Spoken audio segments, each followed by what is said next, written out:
Madam కాడికి first మా పాపను తీసుకొచ్చాక ప్రాబ్లం చెప్పారు.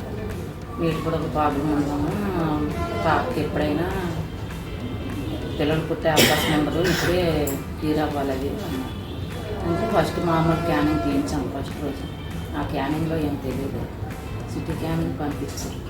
అది 7,000 8,000 అవుతుందని చెప్పి ఇప్పుడు వచ్చిన అమౌంట్ కూడా అక్కడ ఓపీ తీసుకోలేదు, తిరిగి పంపించారు. ఆ మేడం ఆ అమ్మాయితోటి రప్పించి ఇప్పించారు, ఇచ్చి అని తీసుకోకండి అనేసిన తర్వాత మేడము ఇంకేం పర్వాలేదమ్మా 3 నెలలు మందులు పడితే మీరు అయిపోతుందని చెప్పారు.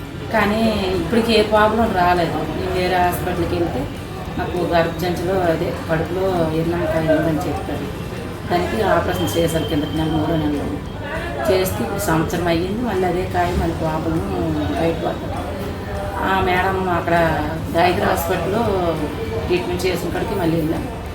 మరి నీరుడే కదా చేశారు ఆపరేషన్, ఇప్పుడు మరి ఎలాగా మళ్ళీ కాయ వచ్చింది ఏంటని అడిగాను.